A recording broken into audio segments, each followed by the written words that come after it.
chassée de chez moi par mon fils qui m'a traité de rien. J'ai quitté la maison. 1 mois plus tard, tout a changé. Découvrez cette histoire captivante de revanche et de surprise. Abonnez-vous pour plus de récits bouleversants. Mon fils m'a crié. Sors de la maison. Tu n'es plus rien ici. Je suis parti, mais 1 mois plus tard, je sais toujours quand Adrien va faire une scène, sa narine gauche tremble légèrement, comme s'il sentait quelque chose de désagréable. C'est un petit signe que j'ai remarqué quand il avait 10 ans et qu'il a cassé la montre de poche de son père.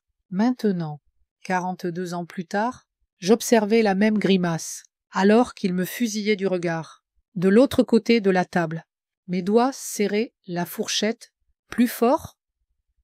Je savais que j'avais commis le péché impardonnable d'exprimer mon opinion au dîner. Peut-être que le nouveau bateau peut attendre, jusqu'à ce que tu rembourses ta dette des voitures, dis-je, de ma voix la plus douce, celle que j'utilisais pour les clients difficiles, au département comptable de Transit Express, où j'avais travaillé pendant 32 ans avant de prendre ma retraite. Camille, que tout le monde appelait Camille, se raidit à côté de son mari, ses lèvres fines pincées en une ligne. Elle avait toujours l'air d'avoir mangé quelque chose d'aigre, surtout quand elle me regardait. « Maman, dit Adrien, comme s'il parlait à un enfant, nous en avons déjà discuté dans mon travail. Il est important de maintenir une certaine image.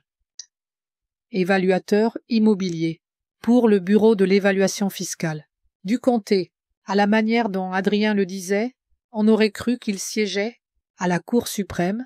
Je baissai les yeux sur l'assiette de coque au vin que j'avais cuisinée moi-même. Le plat était trop salé. Je savais que Camille le remarquerait. « Grand-mère, puis-je avoir encore du jus ?»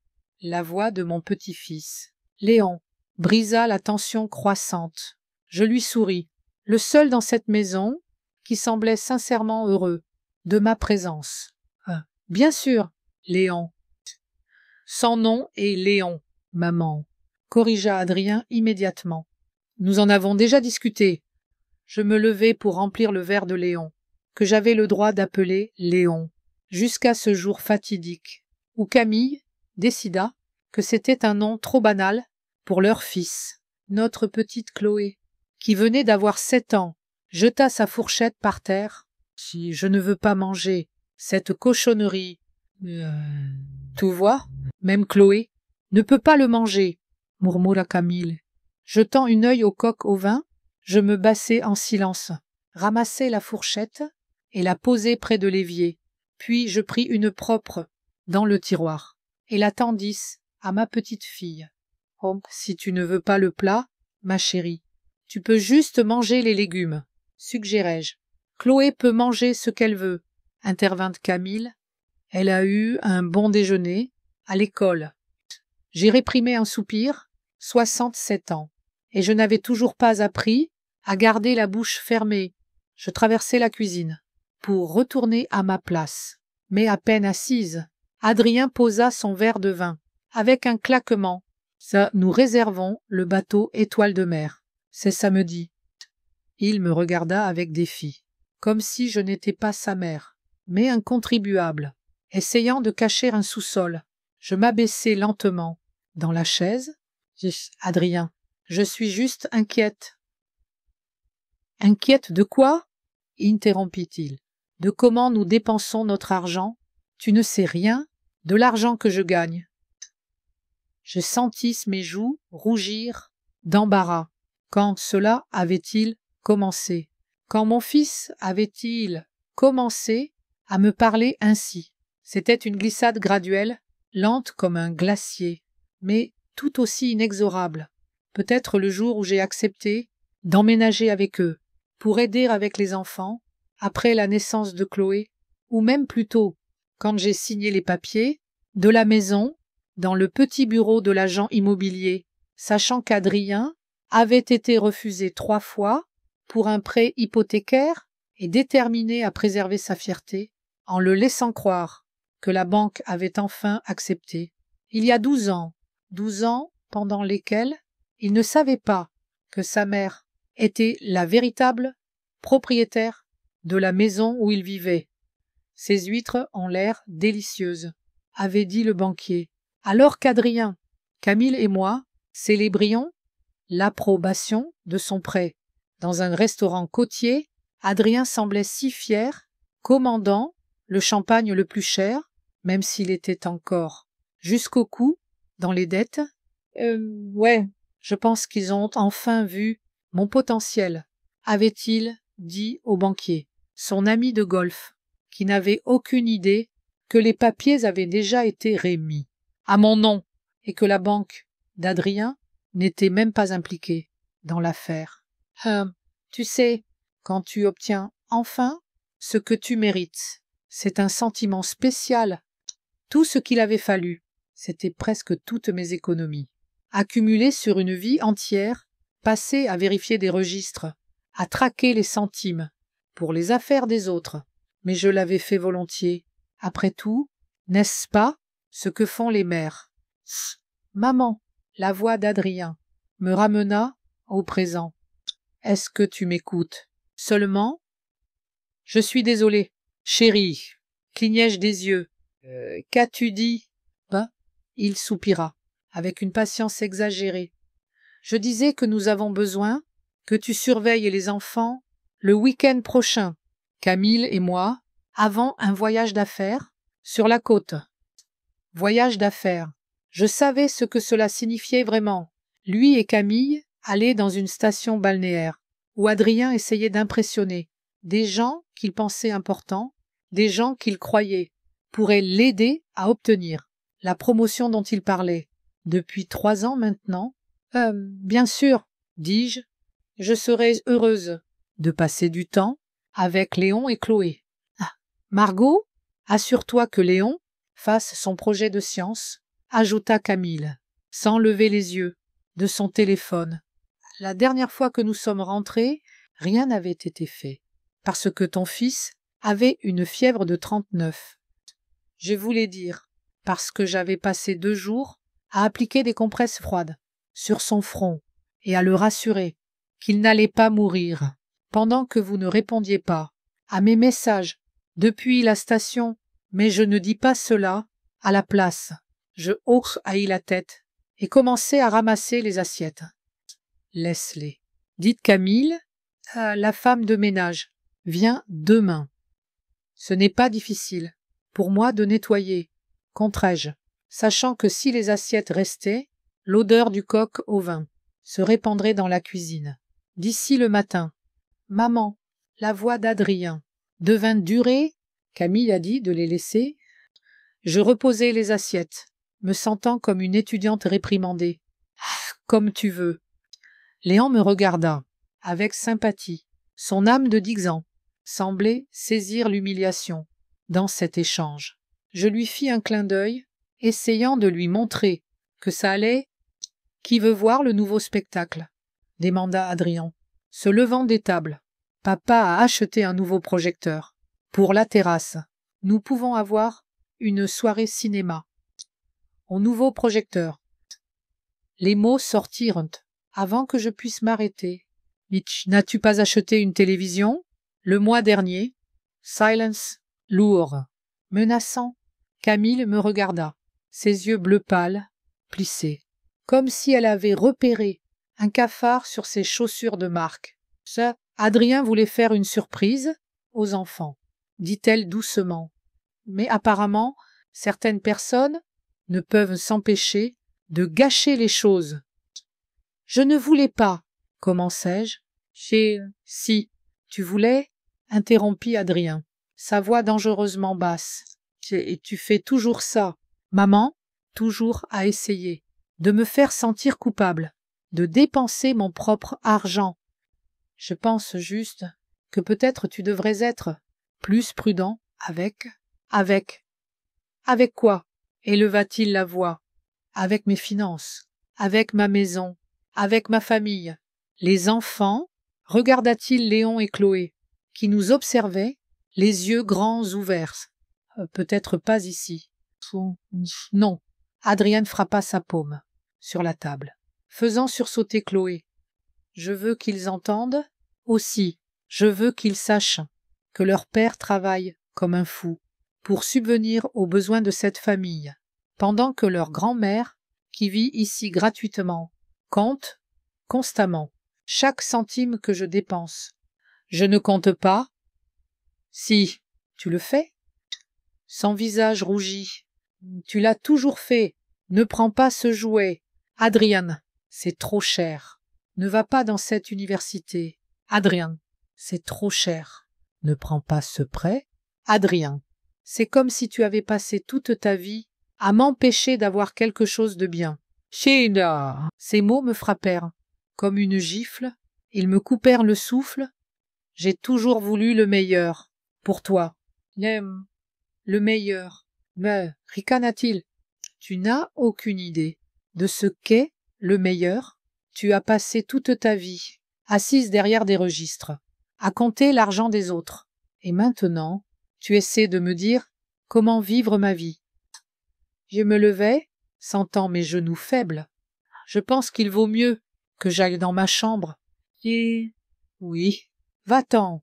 La voix de Camille était douce comme du miel, mais avec une pointe métallique. Nous savons que tu aimes te coucher tôt. Va, répéta Adrien, sa voix tremblant de rage. C'est toujours ta réponse, n'est-ce pas?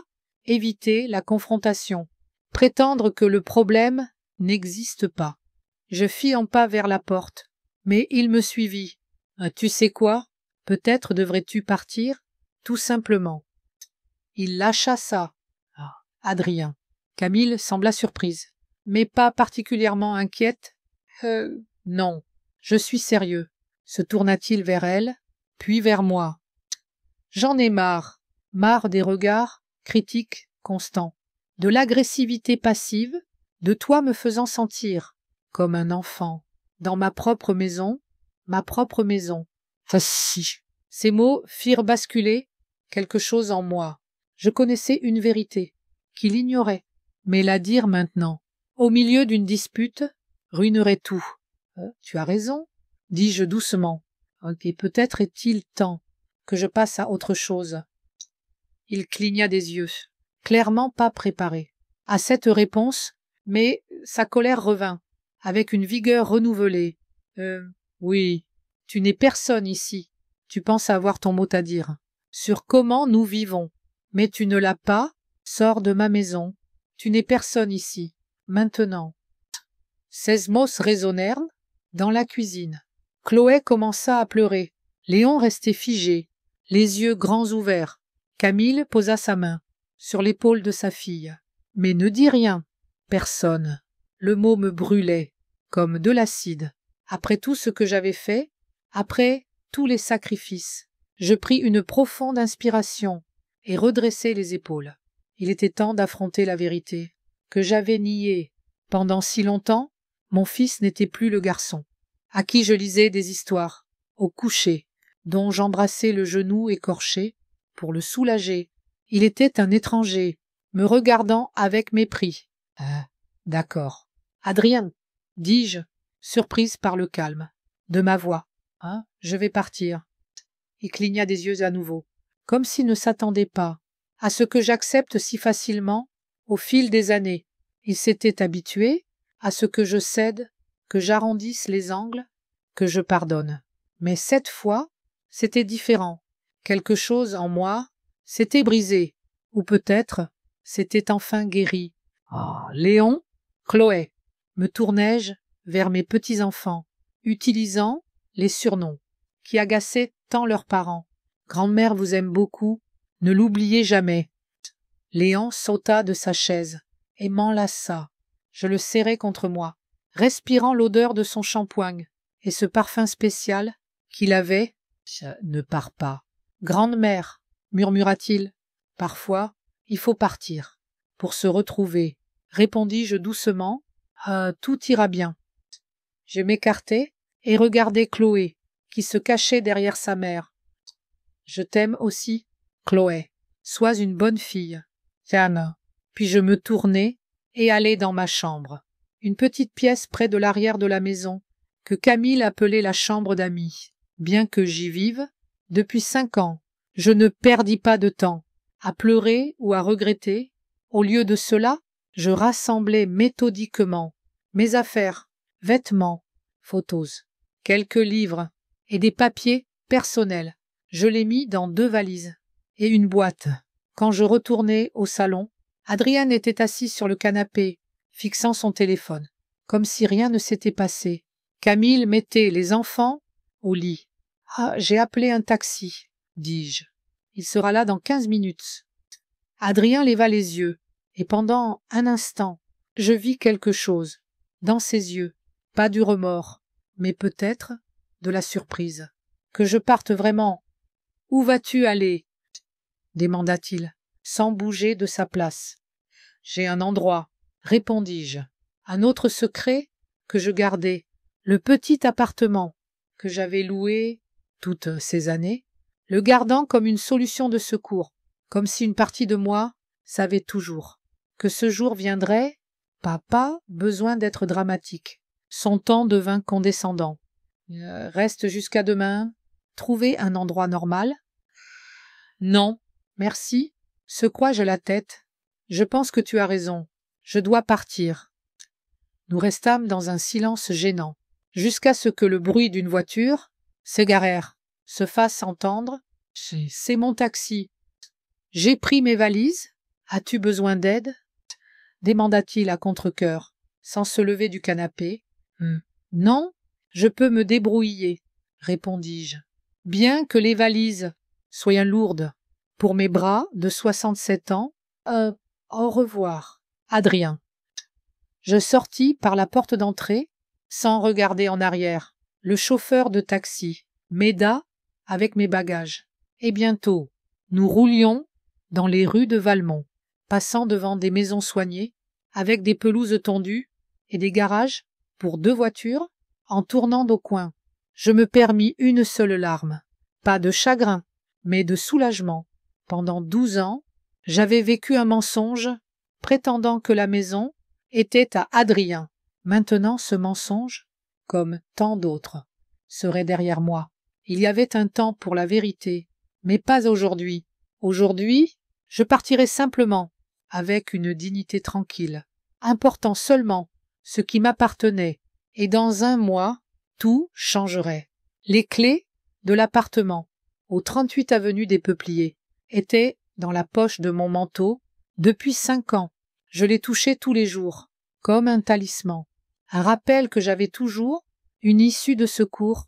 Maintenant, debout devant la porte verte familière, je les utilisais pour la première fois. À l'heure fin prévue, l'appartement m'accueillit, avec une odeur de nettoyant au citron et une légère poussière. Les derniers locataires, un jeune couple de médecins, avaient déménagé il y a 3 semaines, et j'avais déjà fait un ménage complet, sans savoir pourquoi. Maintenant, je savais, mes pas résonnaient dans le salon vide.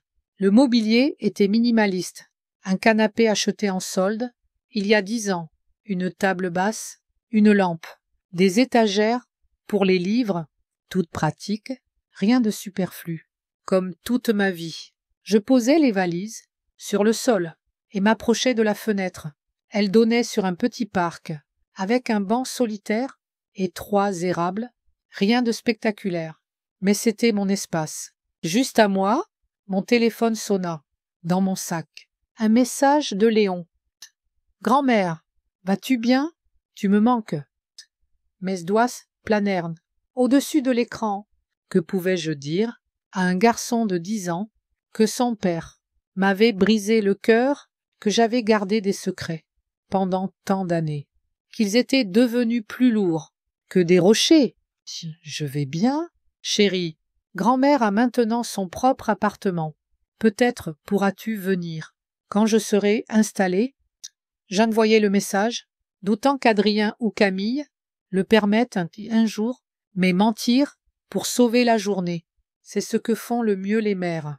Cette nuit-là, je dormis sur le canapé, enveloppé dans un vieux plaid que j'avais pris de la maison d'Adrien. J'avais pensé à cette maison comme celle d'Adrien, pendant si longtemps, que j'avais presque oublié. La vérité, presque.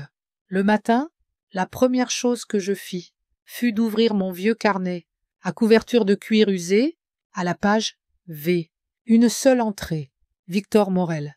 Avocat, avec un numéro de téléphone que je n'avais pas composé depuis 12 ans. Un bureau de M. Morel. Comment puis-je vous aider? Une voix féminine. Dans le récepteur. Bonjour, je m'appelle Margot Leclerc. Je dois prendre un rendez-vous avec M. Morel concernant le titre de propriété. Bien sûr, Madame Leclerc, mais Morel pourra vous voir vendredi matin à 10 heures. Cela vous convient-il? Oui, merci.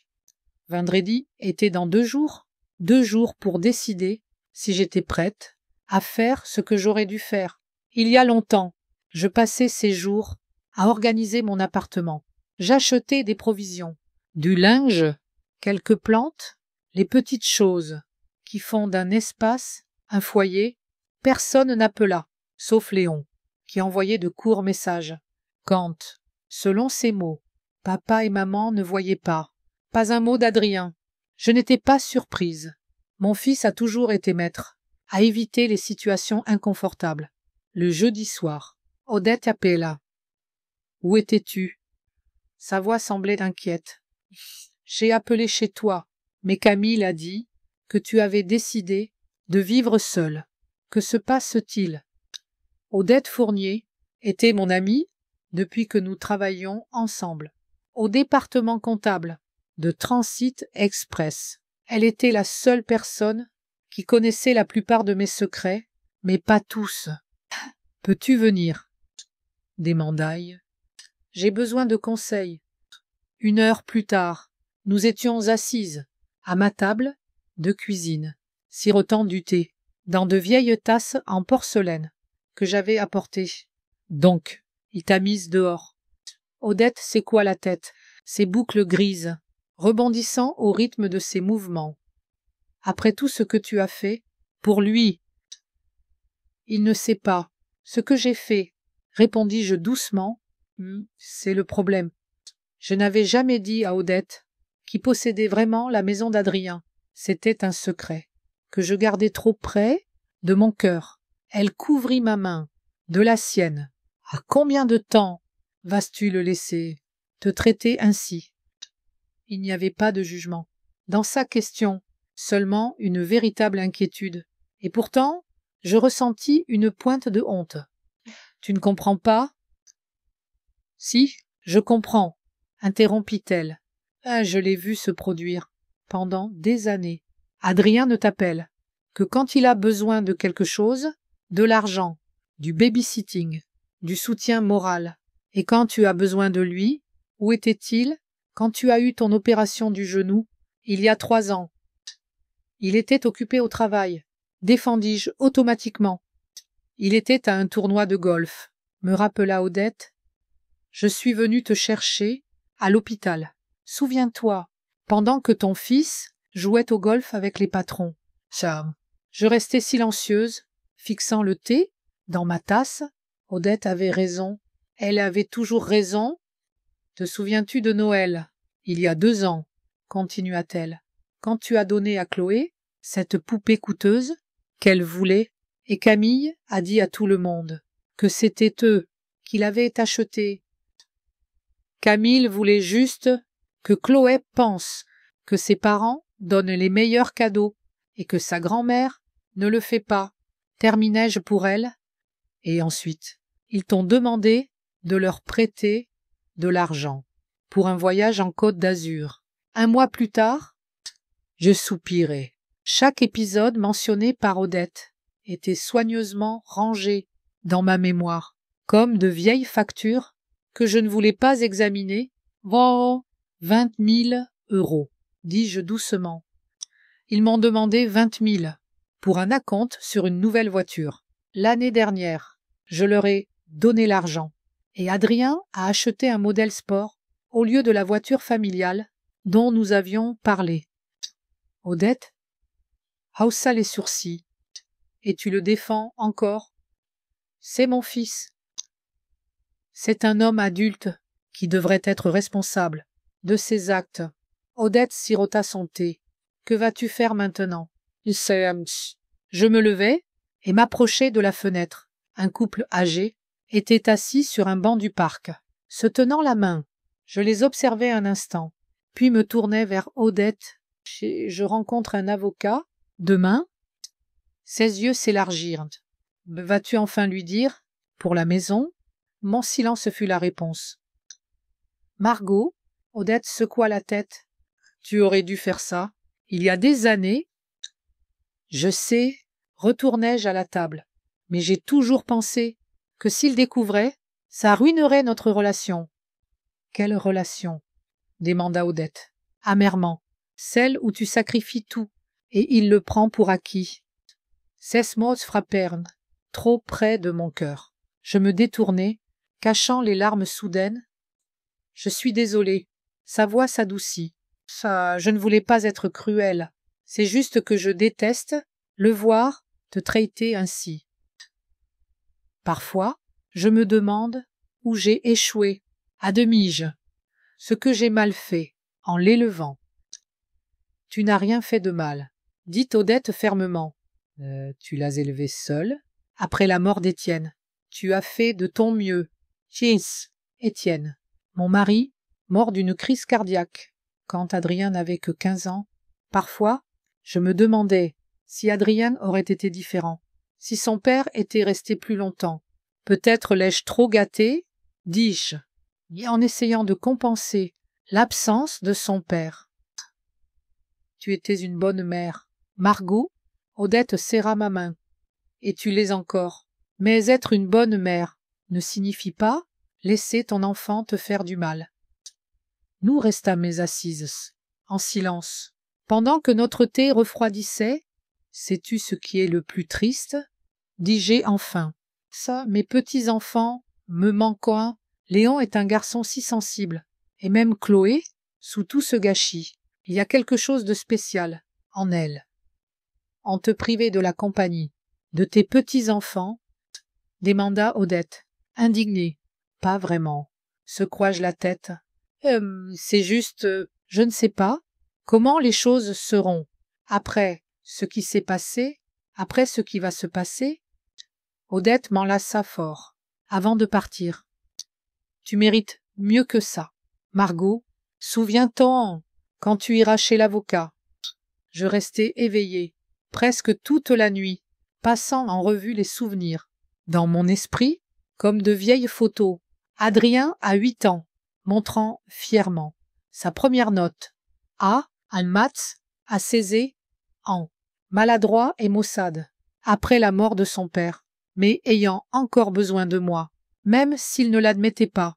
Adrien a 22 ans, diplômé de l'université, sûr que le monde lui appartenait. Adrien a 30 ans, avec le nouveau-né Léon, dans ses bras, redevenant un instant le garçon que je connaissais. Quand avait-il changé, ou peut-être avait-il toujours été ainsi, et je ne voulais simplement pas le voir. Le matin, je portais mon meilleur tailleur, bleu foncé, avec une broche de perles. Sur le revers, j'avais les cheveux plus soignés que d'habitude en me regardant dans le miroir. Je pensais voir Margot Leclerc, qui avait passé 30 ans à vérifier les comptes, sans manquer une seule erreur. Méthodique, minutieuse, implacable. Le bureau de Victor Morel, en Manida Sakocha, était dans un vieux bâtiment en briques, au centre de Valmont. La réceptionniste, la même femme qui m'avait parlé au téléphone, m'emmena dans un bureau qui sentait le cuir. Et les vieux livres. Victor Morel avait vieilli depuis la dernière fois que je l'avais vu, mais sa poignée de main restait ferme. Si Madame Leclerc, il désigna la chaise en face de son bureau. C'est bon de vous revoir, bien que je suppose que les circonstances ne sont pas des plus joyeuses. J'en ai peur, m'assis-je, lissant ma joupée sur mes genoux. Que puis-je pour vous? J'ai sorti une chemise de papier de mon sac, tous organisés, avec des intercalaires colorés. Il y a 12 ans, Vous m'avez aidé à acheter une maison pour mon fils. Comment sais-je? Si une maison au 32 rue des Lilas. Ça. Oui, je me souviens de cette affaire. Hocha-t-il. C'était une situation inhabituelle. Vous avez acheté la propriété à votre nom, mais laissez votre fils. Pensez qu'il en était le propriétaire. C'est exact. Hochaïgé. Maintenant, il est temps de clarifier les choses. Victor inclina légèrement la tête. Puis-je demander ce qui a changé? J'ai pris une profonde inspiration. Mon fils m'a mise dehors, de la maison. Je m'attendais à ce qu'il soit surpris. Mais Victor se contint à hocher la tête, comme s'il avait entendu des histoires similaires, 1000 fois. Peut-être était-ce le cas. Je vois. Et vous voulez faire valoir votre droit sur la propriété. Oui, ouvris-je la chemise. Et tout est là, l'acte de vente, les déclarations fiscales, les factures de service, l'assurance. J'ai tout payé. Au fil des années, Victor parcourut les documents, hochant la tête de temps en temps, et tout est en parfait ordre. Madame Leclerc, légalement, la maison vous appartient. Elle l'a toujours été. Votre fils n'a aucun droit dessus, autre que ce que vous lui avez accordé. Et sa famille? Démandaille. Il a une femme et 2 enfants. Cela ne change pas votre propriété, expliqua Victor. Bien sûr, il y a des considérations éthiques à expulser une famille avec enfants, mais légalement, la maison est à vous, et vous pouvez en disposer comme bon vous semble. Je croquai la tête, ressentant un étrange mélange de soulagement et d'anxiété. Quel était votre conseil? Victor s'adossa à sa chaise, croisant les bras sur son ventre. Cela dépend de ce que vous voulez atteindre. Madame Leclerc, voulez-vous reprendre la maison, la vendre, ou simplement établir des limites? C'était une bonne question. J'y avais beaucoup pensé ces derniers jours, mais je n'étais toujours pas sûr. Je veux qu'Adrien comprenne la valeur de ce qu'il a, dis-je enfin, et je veux être traité avec respect. Victor hocha la tête, compréhensif. Dans ce cas, nous avons plusieurs options. Nous pouvons préparer un avis de votre propriété et inviter votre fils à conclure un bail formel, ou nous pouvons être plus directs et exiger des arriérés de loyer pour toutes les années où il a vécu dans la maison. Des arriérés de loyer. Cela ne m'avait jamais traversé l'esprit. Oui. Victor prit une calculatrice. Au prix actuel du marché, le loyer pour une maison comme celle-ci, à Valmont, est d'environ 2000 € par mois. Sur 12 ans, cela fait, il appuya sur quelques boutons, environ 288 000 €. Bien sûr, nous pourrions demander un montant moindre, compte tenu de la relation familiale. Je retins mon souffle. De 188 000 €. Le montant semblait irréel. Je ne pense pas qu'Adrien puisse payer autant, dis-je. Probablement pas. À qui est ça, Victor? Mais cela nous donne une bonne position de négociation. Nous pouvons proposer une alternative. Soit il commence à payer un loyer raisonnable, soit il cherche un autre endroit où vivre. J'y réfléchis un instant. Cela semblait juste.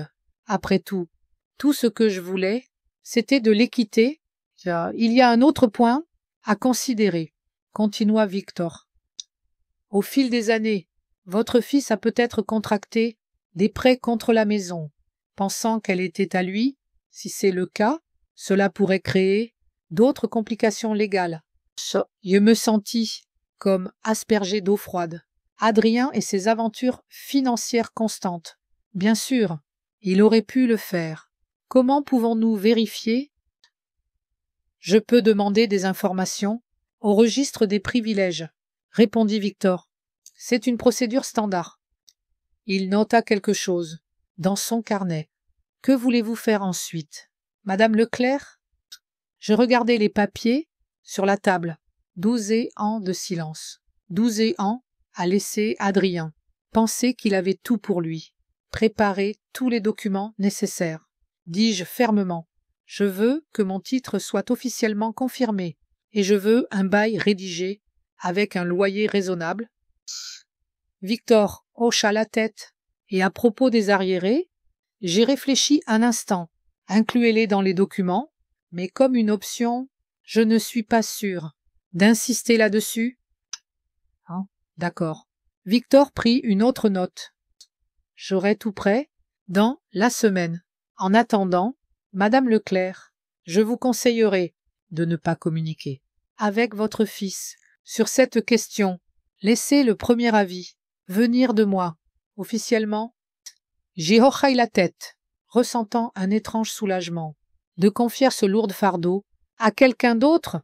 En quittant le bureau de Victor Morel, je sentis comme si j'avais déposé le sac à dos que j'avais porté toute ma vie. Pour la première fois, depuis longtemps, je marchais le dos droit, sans le poids habituel, sur mes épaules. Mon téléphone sonna, alors que je montais dans le taxi, le numéro d'Adrien. Je fixai l'écran jusqu'à ce que la sonnerie s'arrête. Une seconde plus tard, un message arriva. « Maman, nous devons parler des enfants. Appelle-moi. » Pas. « Comment vas-tu? » Pas. « Je suis désolé. » Pas. « J'avais tort. » Juste une autre demande. Un autre besoin. Je rangeai mon téléphone dans mon sac, sans répondre. « Où allons-nous? » demanda le chauffeur de taxi. « Au parc des Rosiers. S'il vous plaît, » répondis-je. Je n'avais pas été en plein air. Depuis longtemps, je passais toute la journée à me promener dans le parc des Rosiers, regardant les fleurs et les arbres que je n'avais jamais remarqués. Auparavant, j'achetais une crêpe au sucre, une petite gâterie que je ne m'autorisais pas, d'habitude, et la mangeais, assise près de la fontaine. En rentrant à mon appartement, je trouvai 3 appels manqués, d'Adrien et un message de Léon. « Papa est en colère. Que tu ne répondes pas? Puis-je venir te voir? » J'ai lui envoyé un texto. « Bientôt, chérie. Pour l'instant, papa et maman ont besoin de temps pour réfléchir. » Ce soir-là, Odette appelle. « Comment ça s'est passé? Avec l'avocat? » « Bien, » répondis-je. « Il prépare les documents. Adrien saura bientôt la vérité. »« Et comment te sens-tu? » J'ai réfléchi un instant. « Oh, tu sais, bizarrement, je me sens, libre, comme si je pouvais enfin respirer. Et c'est comme ça que ça devrait être, » entendis-je le sourire dans sa voix. « Tu as vécu pour les autres trop longtemps, Margot. Il est temps de vivre pour toi-même. » Mais après la conversation, je m'assis à la table de la cuisine avec un carnet et un stylo. La comptable en moi aimait toujours les listes, l'ordre. Je commençais à écrire ce que je voulais faire. Pour moi, ou ne voyager, Paris, Romain, quand même. 2. Apprendre quelque chose de nouveau, la photographie. 3. Prendre un chien, un petit, calme. 4. Lire tous les livres que j'avais repoussés pendant des années. 5. Trouver un moyen de voir mes petits-enfants indépendamment d'Adrien. En regardant la liste, je ressentis une bouffée d'excitation que je n'avais pas ressentie depuis des années à 67 ans. La vie ne s'arrêtait pas. Elle ne faisait que commencer. Les 3 semaines suivantes passèrent dans une routine agréable. J'aménageai l'appartement à mon goût, fis de nouvelles connaissances parmi les voisins et m'inscrivis à la bibliothèque locale. Adrien continuait d'appeler, de manière persistante au début, puis de moins en moins, je répondais brièvement et factuellement, sans jamais mentionner la maison. Léon m'envoyait des messages réguliers sur son école, ses amis, le nouvel avion modèle qu'il construisait la 4e semaine. Il y eut un appel de Victor Morel. « Madame Leclerc, les documents sont prêts.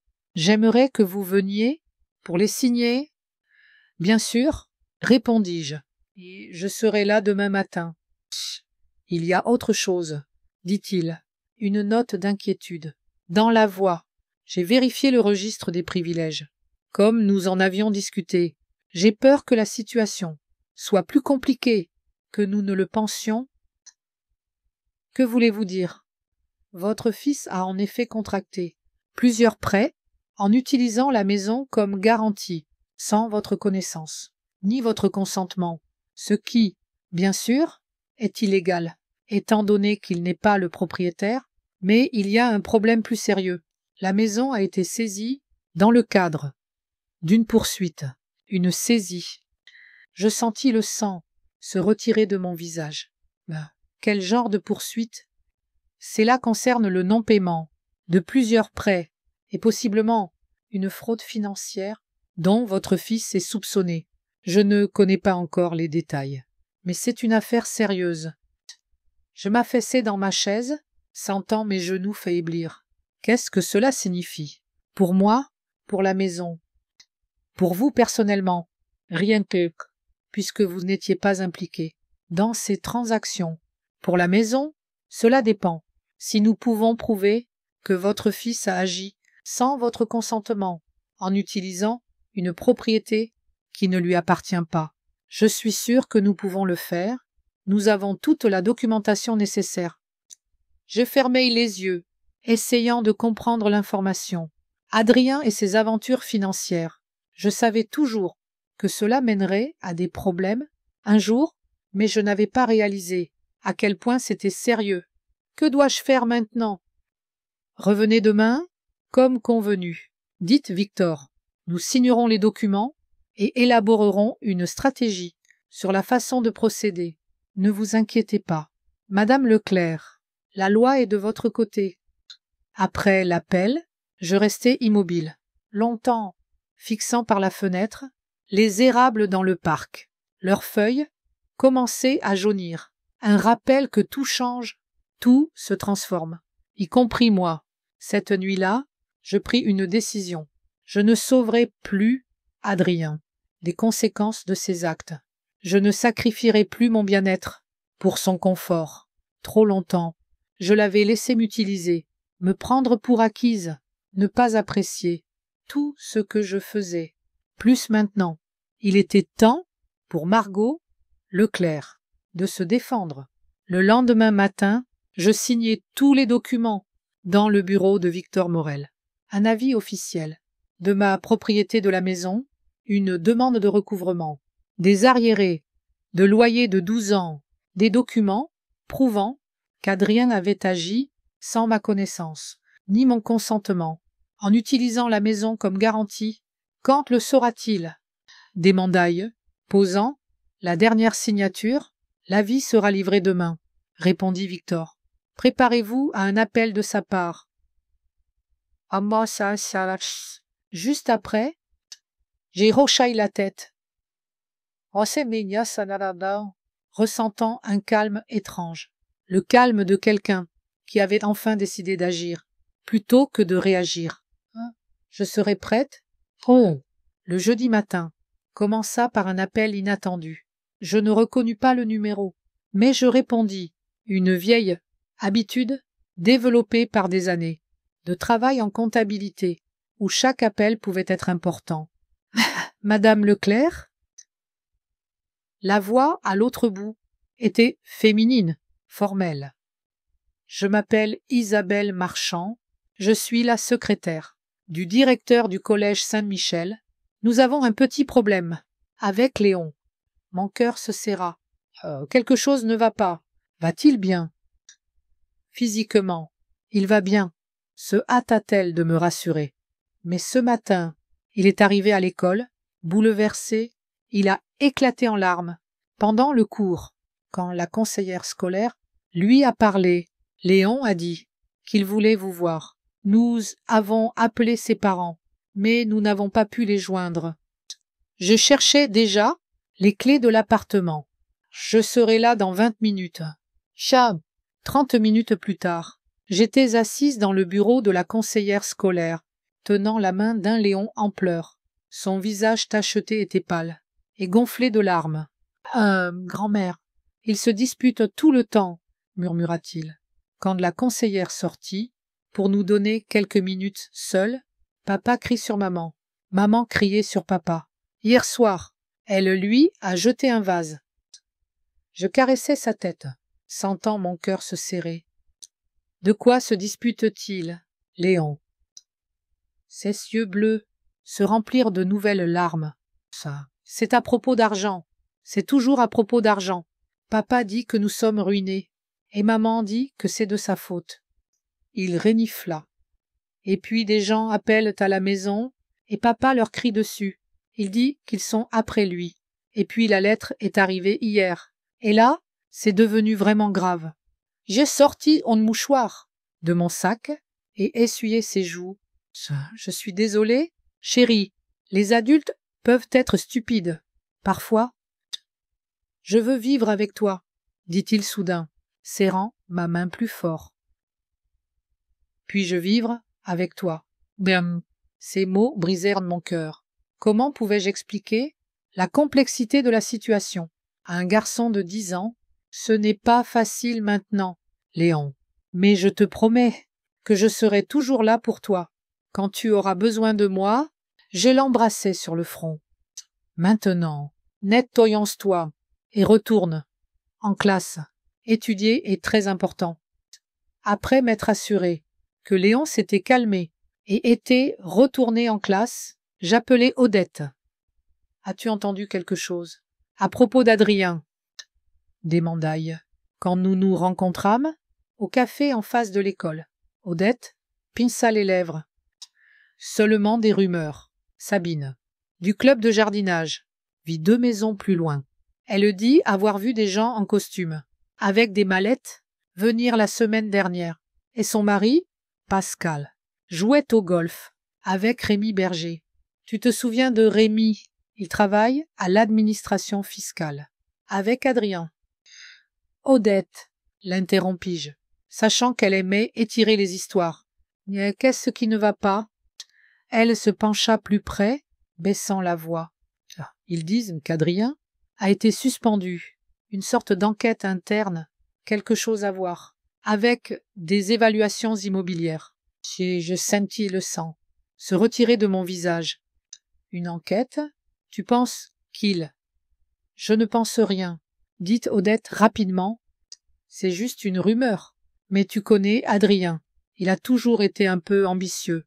Si. Ambitieux.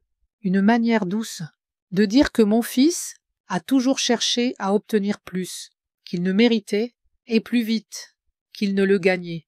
Après ma rencontre avec Odette, je décidai de me promener dans le centre de Valmont, essayant d'organiser mes pensées. En passant devant le concessionnaire Auto-Étoile, je vis une silhouette familière. Adrien se tenait près de sa voiture de sport, parlant fort au gérant du salon, même à 50 mètres. Il était évident que la conversation n'était pas agréable. Adrien agitait les mains, son visage rougit, et le gérant secouait la tête. Avec une expression implacable, je traversai rapidement de l'autre côté de la rue, ne voulant pas qu'Adrien me remarque. Mais du coin de l'œil, je le vis frapper son poing sur le capot de sa voiture, dans une rage, puis monter dedans, et partir, les pneus crissant, essayant de vendre la voiture, ou négociant un paiement différé. Dans les 2 cas, ça n'augurait rien de bon. Ce soir-là, je reçus un texto étrange. De Camille, Léon peut dormir chez toi, ce week-end. Pas un, s'il te plaît? Rien, si ce n'est pas trop de peine. Même pas un bonjour. Juste une demande, déguisée en question, typique de Camille. Mais cette fois, derrière son abruptitude, je sentis du désespoir. Bien sûr, répondis-je, je peux le récupérer à l'école, vendredi. Et Chloé? Elle ira chez ma mère. Donc les enfants étaient envoyés loin de la maison. La situation empirait. Clairement, vendredi après-midi. J'attendais à la grille de l'école. Quand la cloche sonna, Léon sortit en premier, son visage s'illuminant. En me voyant, il fut suivi par l'enseignante, avec une expression inquiète. « Madame Leclerc, puis-je vous voir un instant ?» J'envoyai Léon attendre, sur le banc, et m'approchai de l'enseignante. « Je suis mademoiselle Claire Simon, l'enseignante de Léon, » dit-elle, tendant la main. Je suis un peu inquiète. Ses notes ont chuté dramatiquement ces 2 dernières semaines et il ne fait pas ses devoirs. Ce n'est pas du tout son genre. C'est une situation difficile. À la maison, en ce moment, dis-je doucement. Je vais essayer de travailler avec lui sur ses devoirs ce week-end. Une chose de plus, ajouta Mademoiselle Simon. Le paiement pour l'excursion scolaire et les déjeuners à la cantine n'est pas arrivé. Cette semaine, j'ai essayé de contacter les parents de Léon, sans succès. Je sentis mes joues rougir, de honte pour mon fils. Combien faut-il? Elle nomma le montant, et j'écrivis immédiatement un chèque, ressentant un mélange de colère envers Adrien et de pitié pour Léon. Le garçon ne devrait pas souffrir à cause de l'irresponsabilité de ses parents. Le week-end avec Léon fut à la fois joyeux et troublant. Je cuisinais ses plats préférés, l'aidai avec ses devoirs, et nous allâmes même au cinéma. Mais derrière son apparente gaieté, je voyais de l'anxiété, alors que nous étions assis à la table de la cuisine. Le dimanche soir, qu'on l'oriente son nouvel avion modèle. Il demanda soudain « Grand-mère, allons-nous perdre notre maison ?» La question me prit au dépourvu. « Qu'est-ce qui te fait penser ça, Léon ?» Il bassa son pinceau. Regardant ses mains, « J'ai entendu papa dire à maman que nous pourrions perdre la maison. Et puis maman a pleuré et crié que c'était à cause de ces stupides investissements. » Il me regarda, avec un sérieux peu enfantin. « Qu'est-ce qu'un investissement ?» Et je pris une profonde inspiration, cherchant mes mots. Les investissements, c'est quand les gens placent de l'argent en espérant en gagner plus à l'avenir. Mais parfois, ils perdent ce qu'ils ont investi à la place. « Comme jouer !» demanda-t-il, trop perspicace pour ses 10 ans. Parfois, c'est très similaire, admis-je, surtout si la personne n'est pas très prudente. Papa parlait d'une action qui était censée monter, mais au lieu de ça, elle a baissé France à Léon. Aussi d'une start-up qui a échoué, et de la crypto-monnaie. J'ai retint un soupir. Adrien cherchait toujours des moyens rapides de s'enrichir, refusant de croire que la vraie richesse se construisait lentement, brique par brique, aussi impatient qu'il était enfant, quand il ne pouvait attendre que la colle sur ses avions modèles sèche et qu'il se cassait dans ses mains. « Ne t'inquiète pas pour la maison. Léon, dis-je, bien que je me rétrécissais d'inquiétude, à l'intérieur, les adultes s'occuperont de ces problèmes. » Il hocha la tête, mais je voyais que mes mots ne le convainquaient pas. Le lundi matin, quand je ramenai Léon à l'école, il m'enlaça fort, ne voulant pas lâcher. « Je ne veux pas rentrer à la maison, après l'école, » murmura-t-il. « Puis-je revenir chez toi ? » « Ah, tu dois être avec tes parents. Léon, dis-je doucement. Mais tu peux toujours m'appeler. Si tu as besoin de quelque chose. » Plus tard que jour-là, je croisai Camille au supermarché. Elle semblait épuisée, avec des cernes sous les yeux et des cheveux sans vie. Quand elle me repéra, elle essaya de s'éloigner dans une autre allée, mais je l'interceptai. « Camille, attente. Comment vas-tu ? Léon est très inquiet. » Elle pinça les lèvres, mais sa froideur habituelle était minée par des signes évidents de stress. « Tout va bien, juste des difficultés temporaires. Si tu as besoin d'aide. »« Nous n'avons pas besoin de ton aide, » coupa-t-elle. Mais ses épaules s'affaissèrent. « Chut, Adrien va arranger ça. Il le fait toujours. » Il n'y avait pas de confiance dans sa voix, seulement l'espoir fatigué d'une femme qui avait cru trop longtemps en des promesses vides. « Que s'est-il passé à son travail ?» demandai-je prudemment. Camille sursauta, comme frappée par un coup. « Oh, rien, juste un malentendu. Ils le reprendront, dès qu'ils auront réglé ça. » Elle les jeta un œil à sa montre. « Je dois y aller. » Partit-elle rapidement, me laissant avec un panier plein de questions et d'inquiétudes. Le lendemain, je reçus un visiteur inattendu, Maurice Renaud, un ami de longue date de la famille et avocat, qui avait aidé avec le testament d'Étienne. Après sa mort, sonna à la porte de mon appartement. Margot, il semblait mal à l'aise, se dandinant d'un pied sur l'autre, dans l'embrasure. Je m'excuse pour cette visite inattendue, puis-je entrer? Je le conduisis dans le salon et lui offris du thé, qu'il déclina poliment. Je suis ici officieusement, commença-t-il, alors que nous nous asseyions. En tant qu'ami de la famille, le fait est que j'ai entendu parler des problèmes d'Adrien. Quel genre de problème? Demandai-je, bien que j'avais une idée approximative de la réponse. Maurice soupira, passant une main dans ses cheveux clairsemés. Il est sous enquête. Margot, le bureau du procureur, l'examine pour fraude. Dans les évaluations immobilières, on le soupçonne d'avoir sous-évalué certains clients en échange de compensation. J'ai fermé les yeux. Des pots de vin? Mon fils prenait des pots de vin. C'est grave à quel point? Assez grave, dit Maurice doucement. Mais directement, si les accusations tiennent, il pourrait non seulement perdre son emploi, mais faire face à des poursuites pénales, peut-être même de la prison. Mon Dieu, soufflai-je. Et ses finances? Un désastre, à ce qu'il semble, secoua Maurice la tête. Dette de carte de crédit, facturée impayée. Paiement, hypothécaire en retard. Hypothèque, demandai-je, sentant mon estomac se nouiller. Adrien ne pouvait pas avoir une hypothèque sur une maison qu'il ne possédait pas. Bon, sauf si, oui, hocha Maurice.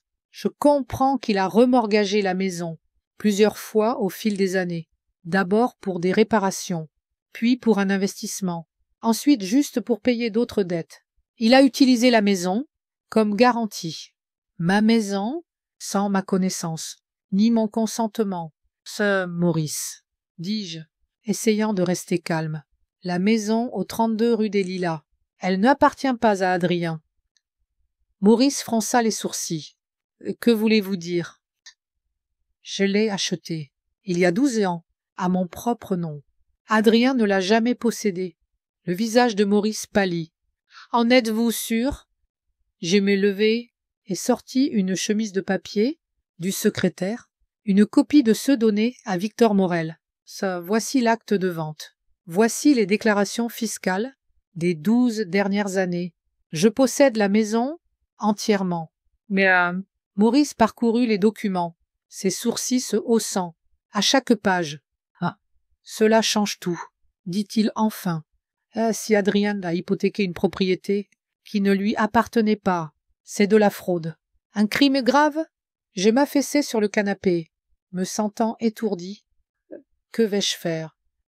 Vous avez besoin d'un bon avocat, dit Maurice fermement, quelqu'un qui se spécialise dans l'immobilier et la fraude. Je peux recommander quelques noms. J'ai déjà un avocat, répondis-je. Victor Morel. Il m'a aidé avec l'achat de la maison et prépare maintenant les documents pour clarifier la situation. Maurice hocha la tête. Bien. Morel est un bon choix, mais vous devez agir vite. Margot, si la maison est saisie dans le cadre d'une enquête ou si les prêteurs entament des procédures de forclusion, les choses vont devenir beaucoup plus compliquées. Après le départ de Maurice, j'appelai immédiatement Victor Morel avec les nouvelles informations. Il confirma ce que je savais déjà. La situation n'était sérieuse, mais mon titre devait être protégé. Si je pouvais prouver que je n'avais pas autorisé Adrien à prendre ses actions, 3 jours plus tard, mon téléphone sonna, tard dans la nuit. Le nom d'Odette apparut sur l'écran. « As-tu entendu ?» demanda-t-elle sans saluer. Sa voix tendue. « À propos de quoi ?»« Il y a eu une saisie sur la maison d'Adrien. Juste maintenant, la police et des hommes en costume sont là en ce moment. Sabine m'a appelé il y a 5 minutes. Elle peut tout voir depuis sa fenêtre. J'ai senti le monde. Ralentir. Une saisie. Tu veux dire l'avis officiel de saisie de propriété. Odette confirme. Sabine dit qu'ils ont cloué un papier sur la porte et scellé l'entrée. Adrien leur a crié dessus et Camille a emmené les enfants dans la cour arrière. Oh, mon Dieu, murmurai-je. Que vais-je faire? Yes. Rien, dit Odette fermement. Tu n'as pas à le sauver. Cette fois, Margot, c'est un homme adulte qui a fait des erreurs graves. Je savais qu'elle avait raison, mais cela n'empêchait pas la douleur de se répandre dans ma poitrine. Malgré tout, Adrien était encore mon fils, et Léon et Chloé ne méritaient pas ce chaos. Appelle ton avocat, conseilla Odette. Laisse-le gérer le côté légal des choses. Après avoir parlé à Odette, j'appelai immédiatement Victor Morel, laissant un message sur son répondeur, puis j'appelai Léon, mais le téléphone était déconnecté.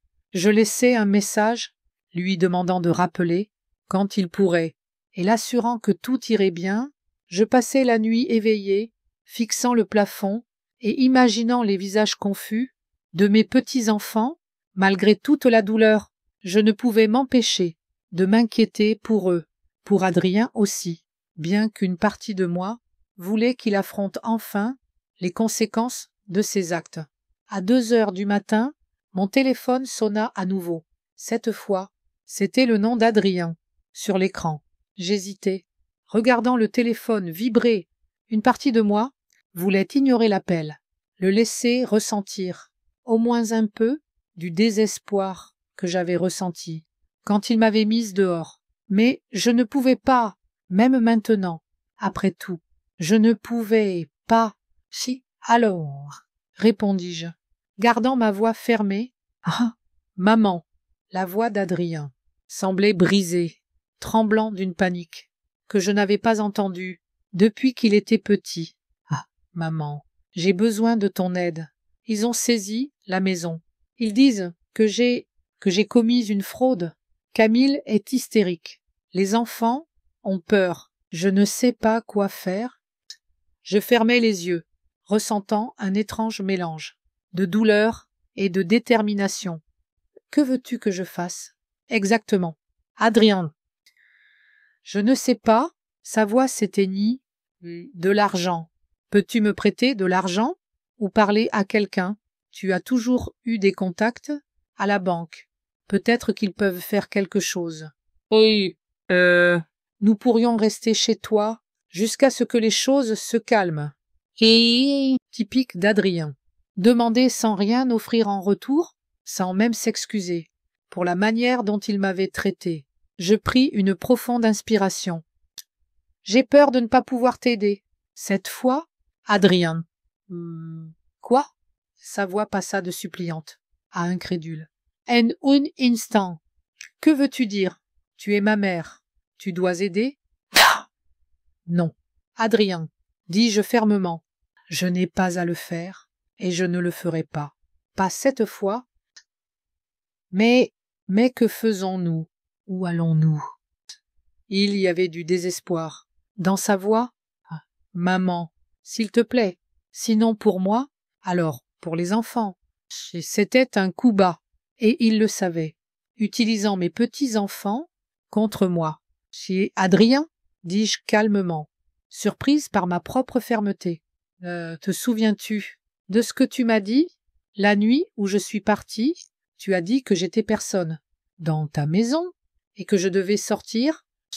J'étais bouleversé, s'exclama-t-il. Ce n'est pas ce que je voulais dire. Ça, je pense que si, contrais-je. Et sais-tu quoi? C'est vrai, je suis vraiment personne dans cette maison, parce que ce n'est pas ta maison. Adrien, ta Saraka. Il y eut une longue pause. Que veux-tu dire? Sa voix devint basse, méfiante. La maison m'appartient, dis-je simplement.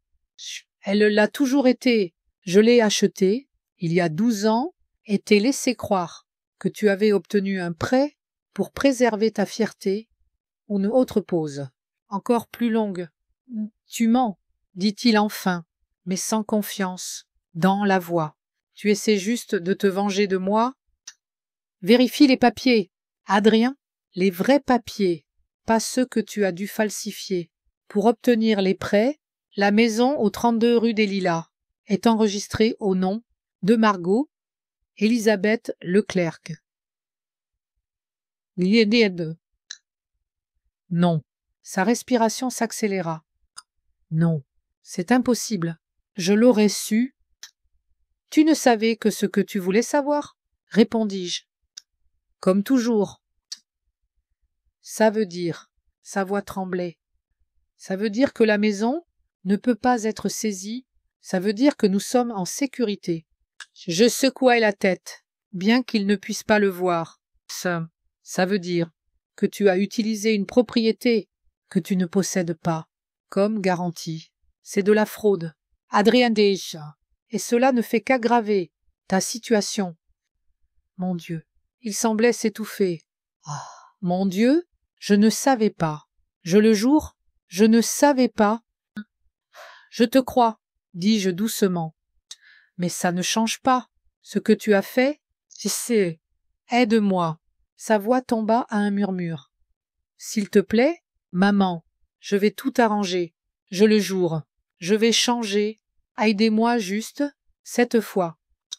Je fermai les yeux, sentant les larmes. Couleur sur mes joues. Combien de fois avais-je entendu ces promesses? Combien de fois y avais-je cru? Je ne peux pas te sauver des conséquences de tes actes. Adrien, dis-je, mais pas cette fois. Que vas-tu faire? Il y avait une vraie peur dans sa voix. Je protégerai ma propriété, répondis-je, et je veillerai au bien-être de Léon et Chloé. Et ce qui t'arrive, ça dépend de toi. Tu ne peux pas faire ça. Sa voix devint soudain en colère. Oh, tu es ma mère. Tu es censé m'aider. Je t'ai aidé toute ta vie. Adrien, dis-je fatigué, et regarde où ça t'a mené. Il est temps que tu apprennes à te tenir sur tes propres jambes. Je suis ruiné, cria-t-il. Je pourrais aller en prison. Et tu parles de se tenir sur ses propres jambes. Oui, répondis-je fermement. C'est exactement de ça que je parle. Bon sang, maman, ne fais pas ça. Sa voix se brisa. S'il te plaît, je t'en supplie. Je sentis mon cœur se déchirer. Malgré tout ce qu'il avait fait, il était encore mon fils, le garçon que je tenais dans mes bras, quand il avait mal, dont j'essuyais les larmes. Mais il était aussi l'homme qui m'avait mise dehors, de ma propre maison, qui m'avait utilisée pendant des années, et ensuite rejeté, quand j'avais osé objecter, qui avait pris des pots de vin, falsifié des documents et vécu au-dessus de ses moyens, sans se soucier des conséquences. 10 heures, demain matin, dis-je calmement. Mon avocat sera à la maison avec mes titres de propriété. Nous nous rencontrerons là-bas et discuterons de la suite. Maman, bonne nuit. Adrien. J'ai mis fin à l'appel, ressentant un calme étrange. Pour la première fois, depuis longtemps, je ne me sentais pas comme une marionnette dans les mains de mon fils. Pour la première fois, c'était moi qui tenais les ficelles. Je posais le téléphone sur la table de chevet et fermais les yeux. Demain serait une journée difficile, mais j'étais prête à enfin me tenir sur mes propres jambes et exiger le respect que je méritais. Je me réveillai bien avant l'aube. Après un sommeil agité, mes pensées tourbillonnaient autour de ma prochaine rencontre avec Adrien. Pendant tant d'années, j'avais gardé le secret de la maison, espérant que cela maintiendrait la paix dans notre famille. Maintenant, je réalisais que peut-être ce secret était une partie du problème, pas la solution. Je passais la matinée à me préparer méthodiquement pour la confrontation à venir. Je choisis mon meilleur tailleur, gris, austère, avec une broche de perles. Je coiffai mes cheveux, plus soigneusement que d'habitude. Je pris le petit déjeuner, pain grillé et thé, bien qu'un morceau passait à peine dans ma gorge, à 9h30. Victor Morel appelle. Je serai chez vous, dans 10 minutes. Madame Leclerc, dit-il, de sa voix lisse, professionnelle. Êtes-vous prête? Aussi prête que possible, répondis-je, regardant mon reflet dans le miroir, une femme plus âgée, au dos droit et au regard déterminé que je reconnaissais à peine. Quand Victor et moi nous arrêtâmes devant la maison, au 32 rue des Lilas, la première chose que je remarquai fut l'avis officiel de saisie, épinglé sur la porte d'entrée, du ruban jaune de police, barrait l'allée. 2 voitures étaient garées, sur la pelouse, une berline usée d'Adrien, et un SUV que je ne reconnaissais pas. On dirait que nous avons de la compagnie, dit Victor, se garant sur le trottoir. Nous sortîmes de la voiture, et Victor sortit une chemise de son attaché-case. Je me figeai un instant, fixant la maison que j'avais achetée il y a 12 ans, la maison où j'avais été heureuse et malheureuse en même temps. Prête demanda Victor. Je hochai la tête, et nous nous dirigeâmes vers la porte. Avant que nous puissions sonner, la porte s'ouvrit brusquement. Adrien se tenait sur le seuil, son visage pâle et émacié, comme s'il n'avait pas dormi depuis des jours. Derrière lui, je vis Camille, assise sur le canapé, avec une expression de désespoir total, et 2 hommes, en costume sombre, debout, près de la cheminée, avec un air officiel. Maman. La voix d'Adrien. Dana semblait rauque. Tu es venu. J'ai hochaï la tête, ne faisant pas confiance à ma voix. Victor toussa poliment. À côté de moi, même Leclerc, je m'appelle Victor Morel. Je suis l'avocat de votre mère. Pouvons-nous entrer? Nous avons des affaires légales à discuter. Adrien cligna des yeux, comme s'il venait juste de remarquer Victor. Oui, bien sûr, recula-t-il, nous laissant entrer. Ce sont les inspecteurs du bureau du procureur. Ils enquêtent sur mon cas. Rasta.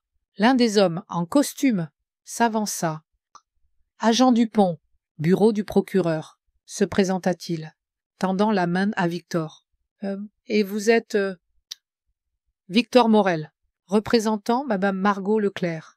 Victor serra la main de l'agent, qui est la propriétaire légale de cette propriété. Un lourd silence s'installa dans la pièce. Camille releva les yeux brusquement, ses yeux s'élargissant. Que voulez-vous dire? Demanda le 2e agent, qui se présenta comme Martin. Victor ouvrit son attaché-case et sortit les documents. La maison au 32 rue des Lilas appartient à Madame Margot Leclerc depuis qu'elle l'a achetée il y a 12 ans. Voici l'acte de vente, les déclarations fiscales et le certificat de titre. L'agent Dupont prit les documents et commença à les parcourir, ses sourcils se haussant. À chaque page, cela change la situation, dit-il enfin, se tournant vers Adrien. Leclerc, vous prétendez être le propriétaire de cette maison? Adrien ouvrit la bouche, puis la referma. Comme un poisson échoué, son regard passa de moi aux agents et aux documents. Ouais, je pensais que je la possédais, dit-il enfin avec difficulté. Maman ne m'a jamais dit. Leclerc, interrompit l'agent Martin, si vous avez utilisé cette propriété comme garantie pour des prêts sans en être le propriétaire, cela aggrave sérieusement votre situation. Il ne savait pas, entendis-je ma voix, surprise par son calme. Je ne lui ai jamais dit que je possédais la maison. Tous les regards se tournèrent vers moi. Madame Leclerc, dit l'agent Dupont lentement, confirmez-vous que vous avez acheté cette maison à votre propre nom, mais laissez votre fils penser qu'elle était à lui. J'ai hochaï la tête. Adrien avait été refusé 3 fois pour un prêt hypothécaire. J'ai utilisé mes économies pour acheter la maison, mais les laissé croire que la banque avait enfin approuvé sa demande pour préserver sa fierté. Mon Dieu, murmura Camille, depuis le canapé. Tout ce temps, chiche, avec les récents événements. Demanda l'agent Martin. Étiez-vous consciente qu'Adrien utilisait cette maison comme garantie pour des prêts? Non, secouai-je la tête. Je ne l'ai découvert qu'il y a quelques jours, quand mon avocat a vérifié le registre des privilèges. Les agents se regardèrent.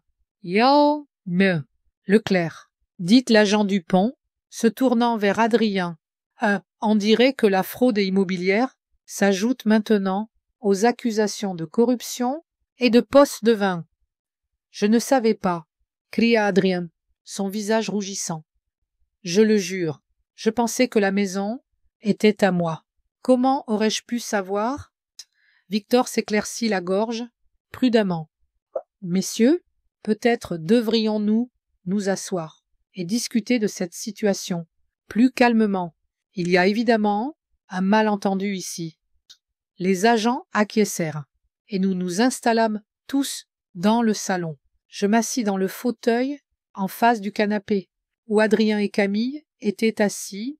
Les agents prirent place de chaque côté de moi, et Victor resta debout, agissant comme modérateur de cette étrange réunion. Alors, commença l'agent Dupont. Mettons les choses au clair. Madame Leclerc est la propriétaire légale de cette maison. M. Leclerc, sans le savoir, l'a utilisée comme garantie pour plusieurs prêts. Est-ce une compréhension correcte? Oui, confirma Victor. Et ma cliente est prête à fournir une déclaration sous serment, indiquant qu'elle n'a pas autorisé son fils à faire ces choses et n'en était pas consciente. Tout savait tout du long. La voix d'Adrien était basse, mais pleine de rage. Toutes ces années, tu m'as laissé croire que c'était ma maison. Je le regardais dans les yeux. Oui. Adrien, je savais. Pourquoi? Sa voix s'éteignit. Pourquoi ne m'as-tu pas dit? Parce que tu étais si fier d'avoir enfin obtenu l'approbation de la banque, répondis-je doucement. Tu étais si heureux de penser que tu l'avais obtenu tout seul. Je ne voulais pas t'enlever ce sentiment. Donc, c'était une supercherie. Son visage se tordit. De colère? Tout ce temps? Tu m'as trompé. J'avais de bonnes intentions. Adrien, de bonnes intentions. Il sauta sur ses pieds. Tu m'as laissé croire que je possédais la maison, et maintenant que je suis en difficulté, Sourdin, il s'avère que c'est ta maison, c'est ta façon de te venger de moi. Sœur M. Leclerc, intervint l'agent Martin. Veuillez vous asseoir. Adrien s'affaissa sur le canapé, son corps vibrant de tension. Madame Leclerc, continua l'agent Dupont, quelles sont vos intentions concernant cette propriété? J'irai garder Victor, qui hocha la tête, encourageant. Oh, je veux garder ma propriété, dis-je fermement, mais je veux aussi m'assurer que mes petits-enfants ne finissent pas à la rue. Je vois, hoqua l'agent. Dans ce cas, la saisie de la propriété sur cette maison devrait être levée, car la propriété n'appartient pas. Au sujet de l'enquête, bien, intervint Camille, pour la première fois dans toute la réunion. Alors nous pouvons rester ici. Je me tournai vers elle, ressentant la colère qui s'était accumulée en moi pendant des années. Dans ma maison, Camille, dans la maison d'une femme que tu as harcelée pendant des années, traitée comme une domestique, mise à la porte il y a 1 mois. Ça, son visage pâlit. Nous ne savions pas que c'était la tienne. Et si vous l'aviez su, m'auriez-vous traité différemment? Demanda-je, surprise par ma propre franchise. Le respect dépend-il de qui possède les murs? Camille baissa le regard. Sandia compta, donc, incapable de trouver une réponse. Maman, avance Adrien, son ton soudain d'eau, se pliante. Je comprends que tu es bouleversé. J'ai tort de te dire de partir. Je suis désolé pour ça, mais ce n'est pas le moment pour une dispute familiale. Nous pourrions tout perdre.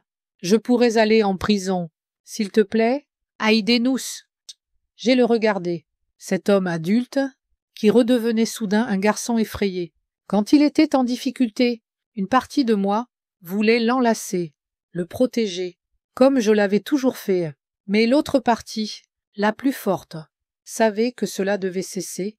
« Je t'aiderai. »« Adrien, dis-je calmement, mais pas de la même manière qu'avant, pas en fermant les yeux sur tes erreurs, pas en résolvant tes problèmes. À ta place. »« Qu'est-ce que ça veut dire ?» Sa voix tremblait. « Ça veut dire que tu feras face aux conséquences de tes actes. Si tu as pris des pauses de vin, si tu as falsifié des documents, tu en répondras. Je n'interférerai pas avec l'enquête, mais la maison m'appartient, dis-je fermement. Et à partir de maintenant, tout le monde le saura. Adrien s'adossa au canapé, son visage tordu de douleur et de colère. C'est donc ça? As-tu enfin montré ton vrai visage? Tu as prétendu être une mère attentionnée tout ce temps, mais tu attendais ta revanche. Ne sois pas ridicule, intervint Camille. À ma surprise, ta mère a dépensé ses économies de toute une vie pour nous acheter une maison. Elle nous a laissé y vivre gratuitement. Pendant 12 ans, comment peux-tu l'accuser? De vengeance? Adrien se tourna vers sa femme, choqué par son soutien soudain. En ma faveur? De quel côté es-tu? Du côté du bon sens, répondit Camille, fatiguée. Pour la première fois depuis longtemps. Les agents se regardèrent, visiblement mal à l'aise, au milieu de ce drame familial. Peut-être devrions-nous donner à la famille du temps pour parler en privé, suggéra l'agent Dupont, se levant. Madame Leclerc, nous vous contacterons pour discuter davantage. Des problèmes de votre propriété. Leclerc, vous devriez vous présenter au bureau du procureur à 10h demain matin pour la suite des procédures. Les agents partirent, nous laissant dans un silence lourd. Victor me lança un regard interrogateur et je hochai la tête, lui faisant savoir que je pouvais gérer. Je vous attends dans la voiture. Madame Leclerc, dit-il, hochant poliment, à l'attention de tous les présents. Quand la porte se ferma, derrière Victor, un silence encore plus profond s'installa. Je regardais autour du salon. Les murs familiers, les photos, les meubles, tout si familier et pourtant si étranger, à la fois. Et où sont les enfants? Demandai-je enfin. Chez ma mère, répondit Camille. Nous les y avons envoyés hier, après que les agents sont venus. J'y hochai la tête, reconnaissante que Léon et Chloé n'aient pas assisté à la scène. Que vas-tu faire? Demanda Adrien, sa voix sonnant creuse, effrayé. Avec la maison, précisai-je. Avec tout, écarta-t-il les mains. Avec la maison, avec nous, avec moi. Je pris une profonde inspiration. La maison sera à moi, comme elle l'a toujours été. Quant à vous, cela dépend de nombreux facteurs. Vas-tu nous mettre dehors? Demanda Camille, sans détour. Je la regardais, cette femme qui m'avait méprisée pendant des années, qui avait transformé ma chambre d'amis en placard dès que j'étais partie, qui avait dit aux enfants de m'appeler Mame Leclerc au lieu de grand-mère, jusqu'à ce que j'insiste. Je n'ai pas encore décidé, répondis-je honnêtement. Mais si vous restez, les choses seront différentes. Vous payerez un loyer du marché. En loyer, s'exclama Adrien. Tu vas faire payer ton propre fils. Pourquoi pas? Pareil jeu. Tu as pris de l'argent à ta propre mère pendant des années. Souviens-toi des 20 000 € que je t'ai donnés l'année dernière pour la voiture familiale, celle qui s'est transformée en voiture de sport, juste pour toi. Adrien détourna le regard, incapable de soutenir le mien. C'est différent. Pourquoi? Demanda Yeux. Parce que tu es mon fils, et que je suis juste une mère qui doit tout sacrifier pour toi sans rien attendre en retour. Tu ne comprends pas, marmonna-t-il. Je suis en difficulté, en grave difficulté. Je comprends parfaitement, répondis-je. Et sais-tu quoi? Je comprends aussi que si je te sauve à nouveau, si je prends tous tes problèmes, rien ne changera. Tu n'apprendras jamais à prendre la responsabilité de tes actes. Sachez. Donc, c'est la leçon. Sa voix se remplit de colère. À nouveau, utilises-tu ma détresse pour m'enseigner une leçon? Non, Adrien. Ce n'est pas une leçon, c'est la réalité. Une réalité que nous devons tous affronter. Camille se leva soudain et marcha vers la fenêtre. Regardant dans la rue, nous pourrions déménager, dit-elle doucement. Trouver un appartement plus petit, recommencer. Adrien la fixa, comme si elle avait parlé une langue étrangère.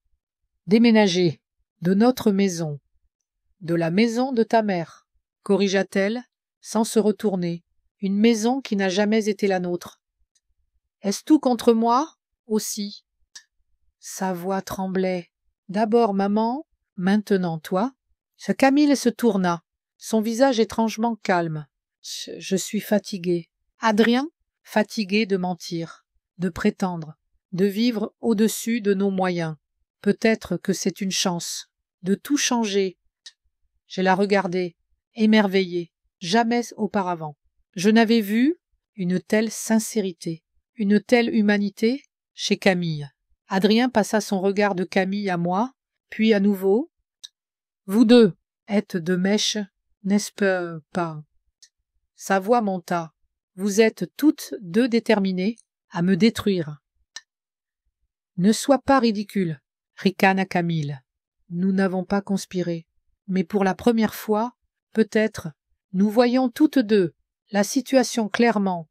Adrien bondit sur ses pieds, son visage tordu de rage. C'est une trahison. Il pointa un doigt tremblant. Vers moi? Tu es ma mère. Tu es censé me soutenir. Pas me jeter à la rue. Quand je suis en difficulté. Je t'ai soutenu toute ta vie, Adrien, répondis-je calmement. Et où en sommes-nous? Tu es endetté jusqu'au cou, sous enquête, probablement en route vers la prison. Peut-être qu'il est temps d'une autre approche.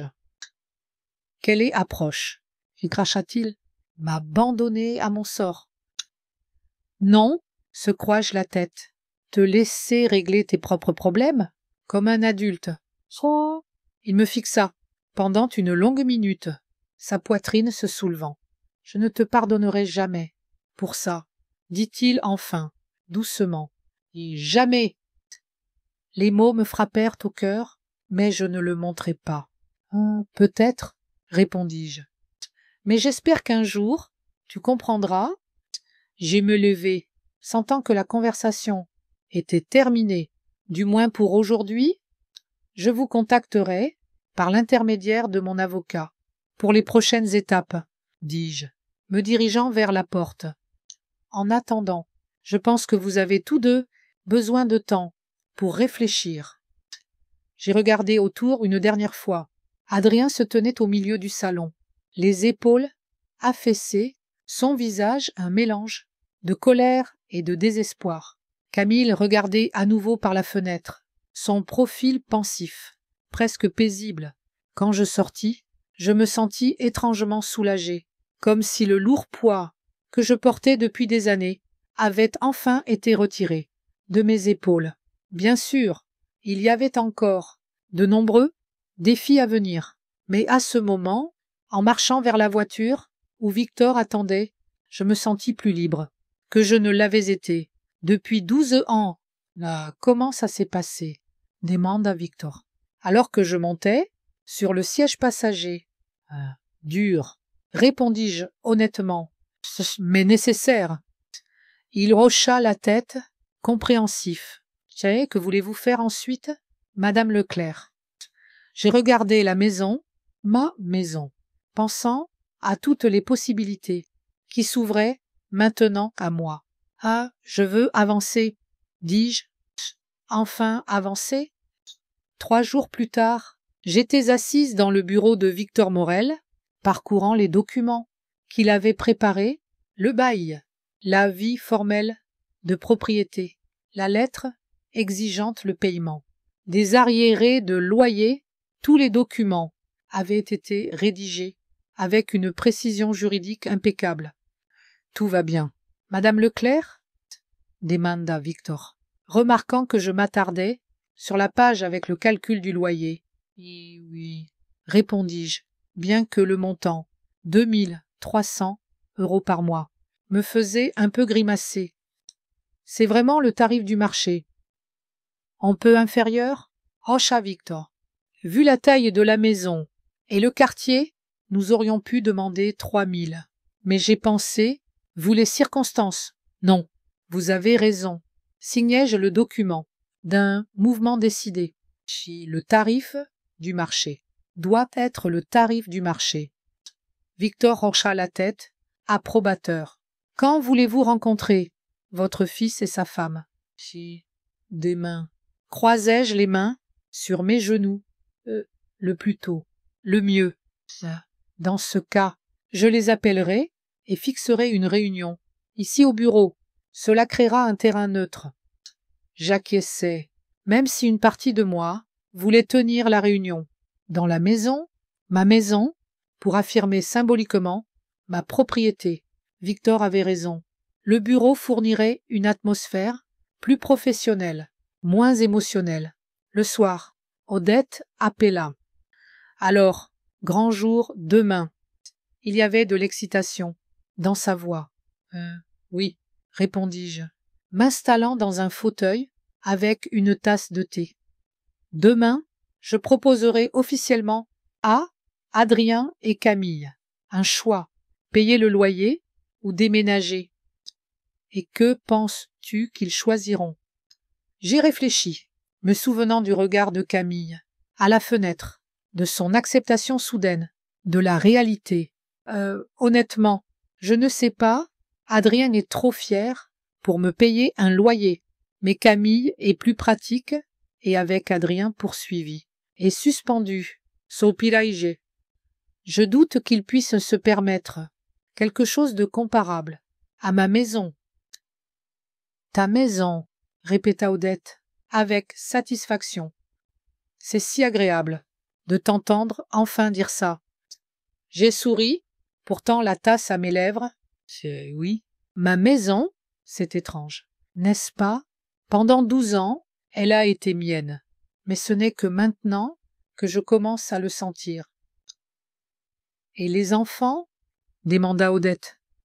As-tu parlé avec eux? C'est Léon.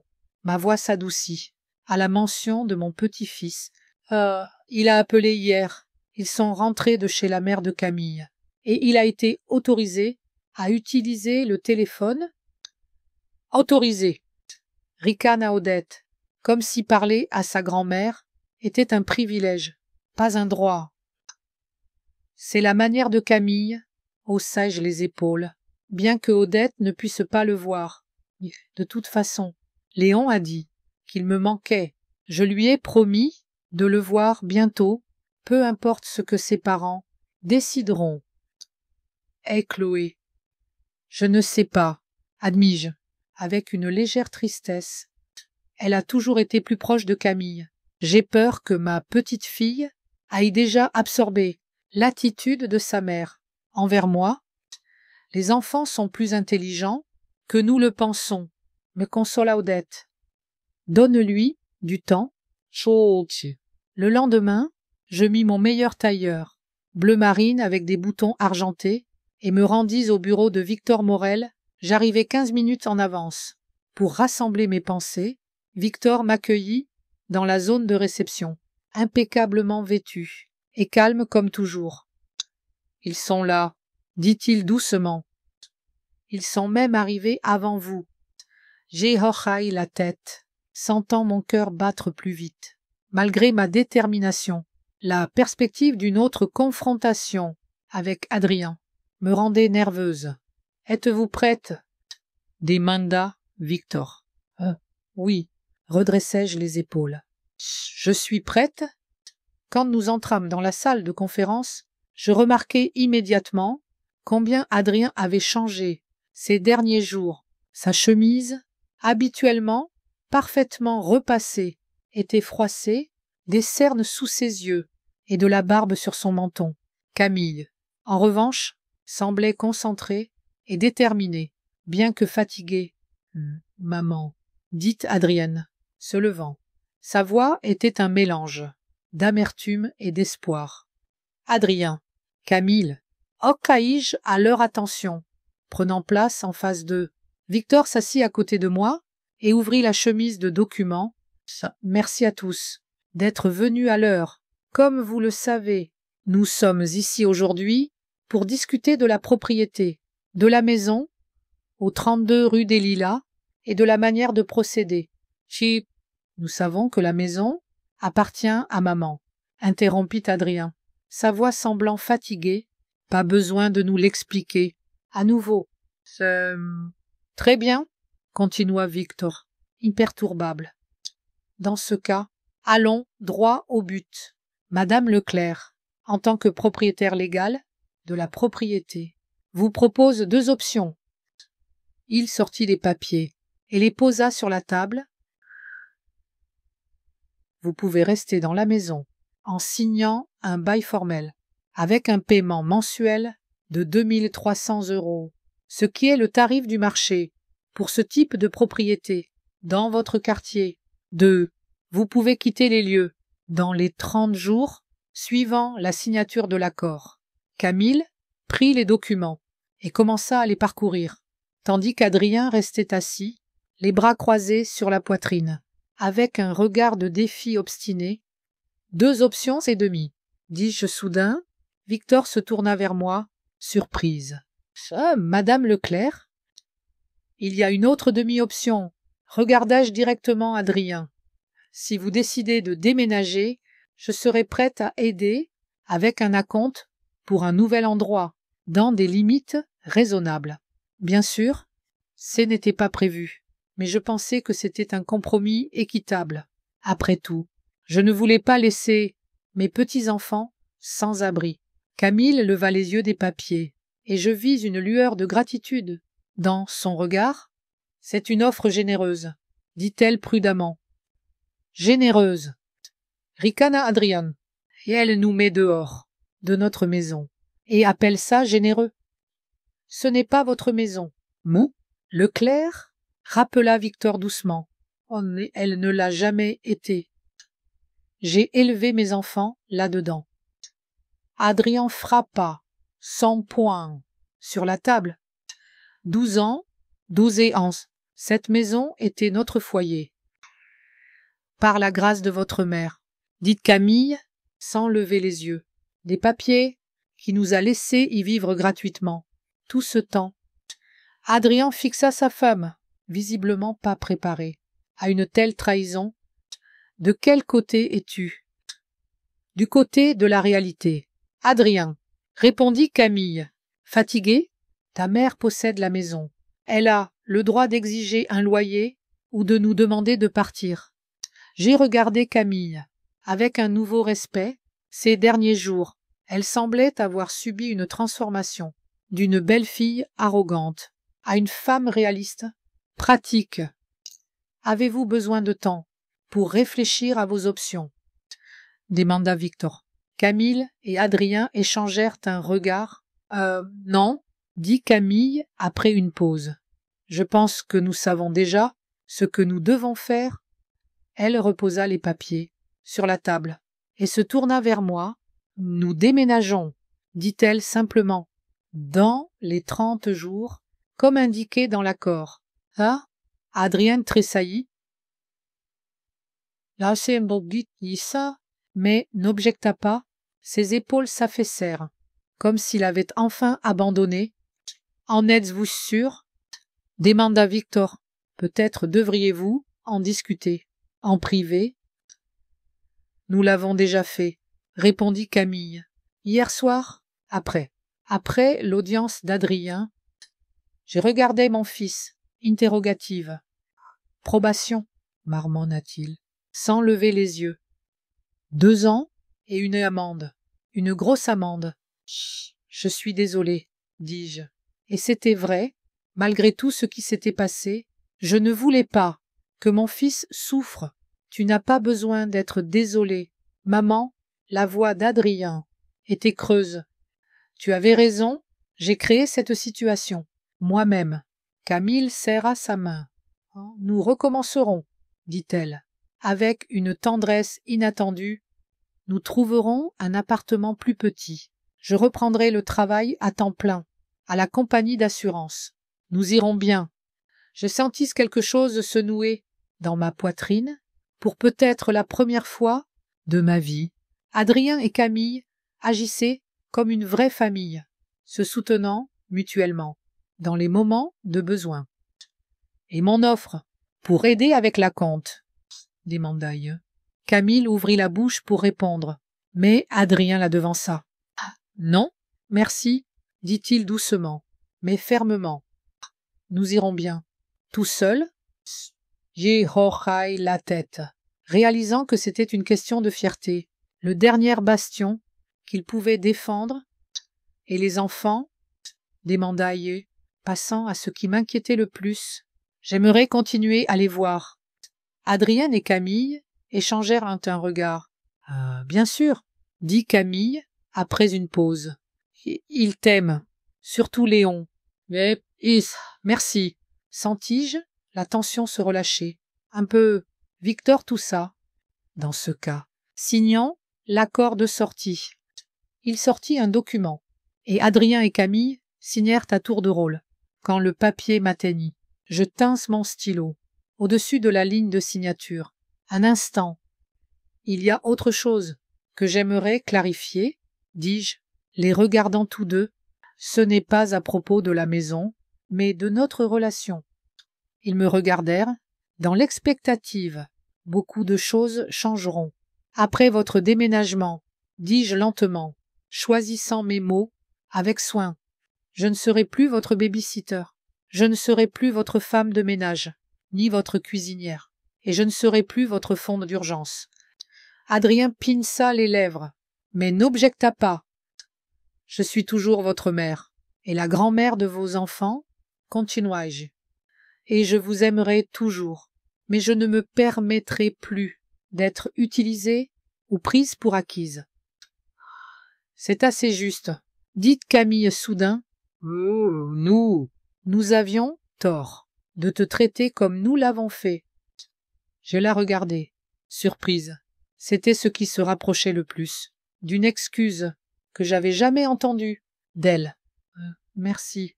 Camille, dis-je sincèrement. Adrien resta silencieux, son visage impénétrable. Je signai le document et le tendis à Victor. Que vas-tu faire avec la maison? Demanda Adrien soudain. Après notre déménagement, j'hésitai un instant. C'était une bonne question, une que je me posais ces derniers jours. Je n'ai pas encore décidé, répondis-je honnêtement. Peut-être la louer, peut-être la vendre, ou peut-être y retourner, vivre seul. Tu ne reviendras pas avec nous, n'est-ce pas? Il y avait un étrange mélange de soulagement et de regret dans sa voix. Non, Adrien, secouai-je la tête. Je ne reviens pas avec vous. Ce fut la fin de notre réunion. Nous sortîmes tous trois du bureau de Victor Morel, nous disant au revoir, maladroitement, sur le trottoir. Nous te ferons savoir quand nous trouverons un nouvel endroit, dit Camille. À propos des enfants, peut-être pourrais-tu les prendre pour le week-end, pendant que nous emballons. Ah, j'aimerais ça, ne pus-je cacher la joie dans ma voix. Adrien resta silencieux, regardant par-dessus mon épaule, alors que Camille se dirigeait vers leur voiture. Il parla enfin. « Je suis encore en colère contre toi, » dit-il doucement, pour avoir caché la vérité. Sur la maison, pour ne pas m'avoir sauvé. Cette fois, je sais, répondis-je. et je suis désolé que tu te sentes trahi. Mais un jour, peut-être, tu réaliseras que j'ai fait cela pour nous deux. En rentrant dans mon appartement, je remarquai immédiatement la lumière clignotante sur mon répondeur. 5 messages, tous d'Adrien, laissés la nuit dernière. Je ne pris pas la peine de les écouter. Au lieu de cela, je les supprimai, une par un, libérant ma mémoire et mon esprit pour de nouveaux projets. Je me sentais différente, plus légère, comme si je m'étais enfin débarrassée des chaînes invisibles qui m'avaient retenue pendant si longtemps. J'avais choisi de vivre pour moi-même, et cette décision, bien que difficile, était la bonne.